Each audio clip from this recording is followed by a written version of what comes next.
इंसान के जिस्म को बहुत ज़्यादा वीक करते जा रहे हैं और ये दिल की बीमारियों, जोड़ों के दर्द, स्वेलिंग, थकन और चलने फिरने में दुश्वारी का सबब भी बनते हैं। तो आज हमारे साथ मौजूद है हकीम साहब, उनसे जानेंगे। अस्सलाम वालेकुम, कैसे हैं आप? जी वालेकुम सलाम रहमतुल्लाह, अल्हम्दुलिल्लाह जी। हकीम साहब, सबसे पहले बताएं कि जिन लोगों का यूरिक एसिड ज़्यादा हो जाता है या कोलेस्ट्रॉल बहुत ज़्यादा हो जाता है, तो उसकी जो बेसिक रीज़न्स हैं वो क्या होती हैं? जी बिस्मिल्लाहिर्रहमानिर्रहीम। यूरिक एसिड बेसिकली ये तेज़ाबी मादा होता है जो प्रोटीन हमारी एक्सेस जब बॉडी में हो जाती है, उसकी ऑब्जॉर्प्शन नहीं होती तो वो जॉइंट्स में रुकना शुरू हो जाता है, जिससे आपके जो छोटे जॉइंट्स हैं उसमें सोजिश हो जाती है। और ख़ासकर पाँव का जो टखना है, पाँव का जो अंगूठा है, यहाँ पे इसकी सोजिश होती है और चलना भी दुश्वार हो जाता है। और दूसरा बहुत ज़्यादा ये अगर मसला यूरिक एसिड आपकी बॉडी में ज़्यादा रहना शुरू हो जाए तो बड़े जोड़ भी मुतासिर होते हैं और फिर आपकी यूटीआई इन्फेक्शन होती है। और फिर इसके क्रिस्टल जो है ना वो हार्ट के लिए भी आपको, अगर बहुत ज़्यादा कॉम्प्लिकेशन में अगर आप चले जाएँ तो हार्ट के लिए भी बहुत मुतासिर, यानी हार्ट को भी मुतासिर करते हैं। और ये ज़्यादा जो लोग बसियारखोरी के साथ साथ जो गोश्त बहुत खाते हैं, हर सब्ज़ी के साथ, हर दाल के साथ, और वैसे भी गोश्त के जो शौकीन हैं उनमें ज़्यादा इशू होता है। और दूसरा ये जो हमारे यहाँ नान चनों का ट्रेंड है, चने जो हैं उससे भी यूरिक एसिड बहुत बढ़ता है। माछ की दाल, चने की दाल, पालक, साग, केचप, मायोनीज़, ये वो तमाम चीज़ें हैं जो यूरिक एसिड बढ़ाने का असबाब है। ठीक है। अच्छा, ये बताएं कि कौन से अर्ली सिम्टम्स होते हैं या कैसे पता चलता है? और अक्सर लोग कहते हैं कि उनका कोलेस्ट्रॉल और यूरिक एसिड, उन दोनों को एक साथ इसका मसला हो जाता है। नहीं, यूरिक एसिड और चीज़ है, कोलेस्ट्रॉल और चीज़ है। जाहिर बात है जब आप प्रोटीन के एक्सेस यूज़ करते हैं तो लीवर फैटी होता है। लीवर फैटी होने की वजह से भी ये दोनों बीमारियां इकट्ठे आ सकती हैं।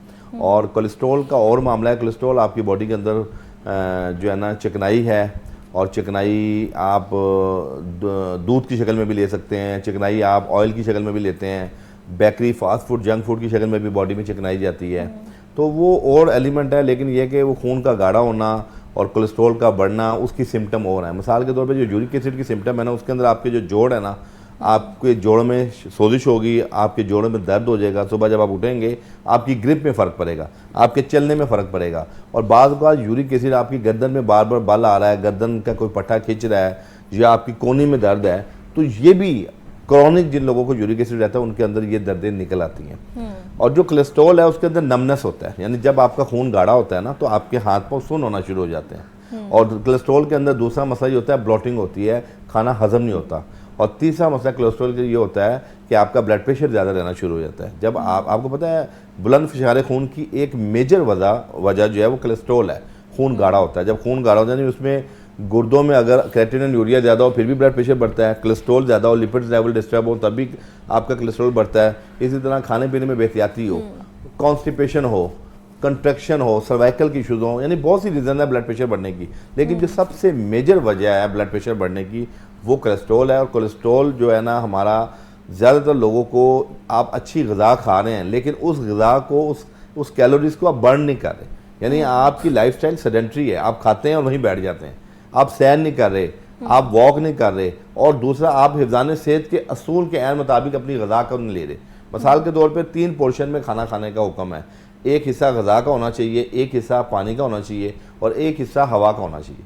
लेकिन अनफॉर्चुनेटली जब किसी मरगूब ग़िज़ा आपके सामने पड़ी होती है तो आप ग़िज़ा का जो एक हिस्सा है, बाकी 2 हिस्से भी उस ग़िज़ा से भर लेते हैं। तो वहाँ पानी की भी जगह नहीं रहती और हवा की भी जगह नहीं रहती, और पेट फूल जाता है और वहाँ मोटापा भी आता है और ब्लोटिंग भी होती है। और वो खाना जो लोगों 3 घंटे में अमूमन एक खाना हज़म हो जाता है, आपकी बॉडी में जुज़े बदन बन जाता है, तो वो खाना 5-5, 6-6 घंटे आपको ढिकार आते हैं, आपको हज़म ही नहीं होता और आपको बर्निंग शुरू हो जाती है, हार्ट बर्निंग शुरू होती है। ये सारी सिम्टम कोलेस्ट्रॉल की भी अलामत है। और यूरिक एसिड में तो आपको मैंने बताया कि जॉइंट्स के इशूज़ हैं। ठीक है। अच्छा, ये बताएं कि जो हमारे यंग लोग हैं उनमें पहले हम मतलब बहुत कम सुनते थे, या हमें यही पता था कि जिनकी थोड़ी एज ज़्यादा हो जाती है 40+ उनको यूरिक एसिड का मसला होता है या कोलेस्ट्रॉल का मसला होता है। लेकिन आजकल हम देखते हैं जो हमारी यूथ है उनमें भी ये जो मसले हैं बहुत कॉमन होते जा रहे हैं। तो आपको क्या लगता है कि इनकी क्या वजह है और क्या हम इनको टाइमली रिवर्स कर सकते हैं? देखें, बहैसियत मजमूई अगर आप पूरे पाकिस्तान का एक निज़ाम देखें कि कोरोना के बाद हमारा जो लाइफस्टाइल है ना बहुत चेंज हुआ है। यानी हम लोगों ने जब होम वर्क घर पे करना शुरू किया कोई भी, तो उस सूरत में हमने अपने खानों को भी बढ़ाया। हम सारी सारी रात जागते थे। खाना देखें ना, अगर आप पीछे 35-40 साल या 30 साल इवन 20 ईयर अगो आप जाएं तो लोग 2 टाइम खाना खाते थे, सुबह और शाम का, और जल्दी सो जाते थे। लेकिन अब जाहिर बात है कि दुनिया में ग्लोबल चेंजिंग है। अब खाना सुबह को भी खा रहे हैं, फिर ब्रंच भी ले रहे हैं, फिर लंच भी हो रहा है, फिर सुपर टाइम की चाय भी है, फिर आपका रात का खाना है, और फिर एट द एंड बेड मील, जो एक नया ट्रेंड निकल पड़ा है कोरोना के बाद कि आप रात को जब आप मोबाइल देख रहे हैं, वर्क कर रहे हैं, तो आपको भूख लगती है, तो आप 2, ढाई, 3 बजे ऑर्डर करते हैं। और जब वो आपने बात की कि यंग बंदा क्यों मुतासिर हो रहा है, उसकी वजह यह है कि हम अपनी वो गज़ाएँ, एक तो पहली गज़ाएँ वो खा रहे हैं जो हमारी बॉडी में चिकनाई पैदा कर रही हैं और हमारा यूरिक एसिड बढ़ा रही है। मिसाल के तौर पे चिकन है, आप देखें आजकल का बच्चा जो है वो फाइबर ना सब्जी की शक्ल में ले रहा है ना फल की शक्ल में ले रहा है। वो क्या करता है जी, वो मीठे में सिंथेटिक जो भी मीठा है, मतलब पेस्ट्री खा ली या कोई स्वीट डिश खा ली या आइसक्रीम खा ली, आपको यही ट्रेंड है ना बच्चों में कॉमन आइसक्रीम खाने का। अब ये सारी सिंथेटिक चीज़ें हैं, ये वो मीठा नहीं है जो आपको जुदे बदन बनेगा या मीठा खाने से आपका खाना हजम होगा। वो मीठे वो होते थे कि खाने के बाद अगर आपने खजूर खाई है, खाने के बाद अगर आपने कोई अपना सूजी का हलवा खाया है, खाने के बाद अगर आपने कोई घर में बनी हुई कोई शरीनी खाई है जो खीर की शक्ल में है, फिरनी की शक्ल में है, ये वो कुदरती चीज़ें होती हैं जो आपको वो आपके खाने को हजम भी करती हैं। लेकिन हमारे यहाँ आजकल का नौजवान पेस्ट्री खा लेता है, आजकल का नौजवान आइसक्रीम खा लेते हैं, ये सिंथेटिक चीज़ें। दूसरा हमारा लाइफस्टाइल ये है कि जब आप रात को जागते हैं लेट नाइट और सुबह को सोते हैं, चूँकि अल्लाह पाक ने रात आराम के लिए बनाई है, दिन काम के लिए बनाया, लेकिन हम लोग चूँकि उल्टी गंगा चला रहे हैं, रात को जागने से भी हमारी बॉडी के अंदर फैटी लीवर के मसाइल, हार्मोन्स के मसाइल, स्ट्रेस के मसाइल, और आपको मज़े की बात बताऊं कि ये वो बीमारियां जो मेटाबॉलिक सिंड्रोम की हैं जिसका ताल्लुक डायरेक्ट हमारे स्ट्रेस के साथ है। हमारा नौजवान आजकल का इतना परेशान है, वो अपना आप देखें मैट्रिक का पेपर होता है, वो बच्चे जो कभी फिक्र नहीं ज़्यादा करते थे, पढ़ते ज़रूर थे, लायक होते थे, लेकिन इतना कंपटीशन हो गया कि बच्चा डिप्रेशन में जाना शुरू हो जाता है कि मेरा साथ वाला अगर मुझसे ज़्यादा नंबर 1 ले लेगा, या मेरा फलानी जगह दाखिला ना हुआ GC कॉलेज में या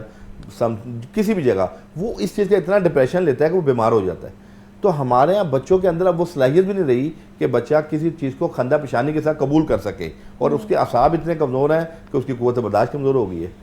तीसरा जो अहम चीज़ है कि लैक ऑफ एक्सरसाइज में हमारी इनडोर एक्टिविटीज़ बढ़ गई है, आउटडोर एक्टिविटीज़ खत्म हो गई है। बिल्कुल ऐसे ही ना क्रिकेट खेल रहे हैं, ना बैडमिंटन खेल रहे हैं, अब बच्चा मोबाइल के ऊपर ही तमाम एक्टिविटीज़ कर रहा है। वहाँ हमारी फिजिकल स्टिमुलेंट खत्म हो गई है और हमारी बॉडी स्टक होकर रह गई है, वहाँ बीमारियों ने हमें घेर लिया। बिल्कुल ऐसे ही। कॉलर है मेरे साथ। अस्सलाम वालेकुम शहजाद। वालेकुम सलाम। मैडम टीम साहब से मैंने सवाल करना था कि मेरी वालदा है, उनका जो है ना पिता रिमूव हो चुका है, 55 उनकी एज है, जॉइंट्स का उनको अक्सर दर्द रहता है, लेकिन वो जो देसी खाने हैं ना, लाइक सर्दियाँ आ गई तो साग खा लिया, जब ये पाए वगैरह खा लिए, फिर मीठे की भी बहुत शौकीन है, तो उनके जॉइंट्स में बड़ी पेन रहती है, तो इस हवाले से थोड़ा सा गाइड करते हैं। ठीक है जी। मोहतरम शहजाद साहब, आपने बताया कि वालदा का पिता निकल आया, उसके बाद वो कोई भी चीज़ खाती है तो पेट ख़राब हो जाता है। देखिए कॉमन सेंस की बात है कि अल्लाह पाक ने जो पिता बनाया था ना, वो हमारी बॉडी में जो बाइल बनता है ना, उसका स्टोर था। यानी हमारे घर में अगर कोई अजाफी चीज़ है ना, तो हम एक स्टोर बनाते हैं कि हम वो चीज़ें वहाँ रखते हैं। आपने स्टोर ख़त्म कर दिया तो वो जो अजाफी चीज़ें वो हमारे कमरों में आएंगी और बेतरतीबी हो जाएगी। तो यही है कि आपका लीवर सफ़रा बना रहा है, अब वो सफ़रे के लिए जगह नहीं है, वो सफ़रे ने डायरेक्ट आंतों में गिरना है या आपकी बॉडी में एक्सेस आना है, तो उसने क्या करना है, पेट भी ख़राब करना है, एसिडिटी भी करनी है, और ब्लॉटिंग भी करनी है, और खाने में बहुत से मसाइल पैदा करने हैं।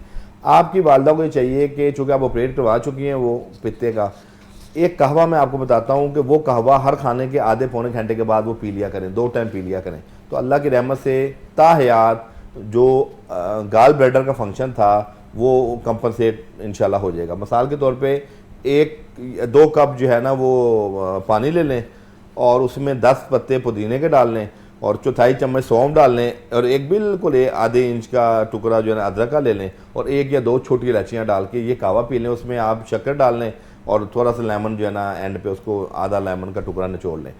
ये कहवा अगर आपकी वालदा पिएंगे तो इंशाल्लाह जितना मर्जी वो बदतमीजी करेंगी, चिकनाई लेंगी, अल्लाह के हुक्म से वो जुज़े बदन भी बनेगी और बॉडी के अंदर जो एक्सेस सफरा बन रहा है, बाइल बन रहा है, उसकी प्रोडक्शन भी कम होगी। ठीक है, एक और कॉलर है मेरे साथ। अस्सलाम वालेकुम।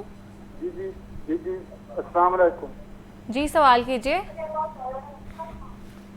वालेकुम अस्सलाम। सवाल कीजिए, अपना टीवी पीछे से म्यूट कर लें। जी जी मुझे भी यूरिक एसिड है। ठीक है, तो इसमें मेरा अपना जोड़ भी दर्द हो रहे हैं और फूल भी रहे हैं ये। ऑलराइट। जी गुलाम हैदर साहब, आप इस तरह करें कि एक तो आप अपने एक सिंगल इंग्रेडिएंट्स है ज़ीरा सफ़ेद, आप 1 गिलास पानी में रात को 1 चम्मच बड़ा ज़ीरा सफ़ेद को भिगो दें, सुबह छान के भून के वो पानी पी लें, नंबर 1। नंबर 2, आप 3 इंग्रेडिएंट्स ऐसे हैं मिसाल के तौर पे सुरंजान शीरी, ये कॉमन चीज़ें आम पंसार स्टोर से मिल जाती हैं, सुरंजान शीरी और ज़ीरा सफ़ेद और ये जंजबील सुंड, जिसको आप अदरक को हम अरबी में जंजबील कहते हैं और सुंड भी कहते हैं, ये 3 अज्जा को हम वज़न ले लें, एक एक चटांग और पिसवा लें, आधा चम्मच से 1 चम्मच सुबह शाम लेना शुरू कर दें। आप 15 दिन बाद अपना यूरिक एसिड चेक करवाएं, अल्लाह की रहमत से यूरिक एसिड आपका ख़त्म हो जाएगा। लेकिन उसके लिए शर्त यह है कि आपको एक परहेज़ करना है कि गोश्त आपने इमीडिएटली कम कर देना, हर किस्म का गोश्त, पालक साग आपने नहीं खाना, मायोनीज़, केचप और अंडा और ये नान चने और ये माश और चने की दाल, ठीक है। और इसी तरह ये जो सब्जियों में जो है ना गोभी, बैंगन और ये जो है जिसको हम कहते हैं, हाँ, गोभी और बैंगन जो है ना मेन परहेज़ है, तो ये आपने परहेज़ करना है। और इसके अलावा आपने वॉक करनी है ताकि आपका ब्लड सर्कुलेट हो, क्रिस्टल ना बने। तो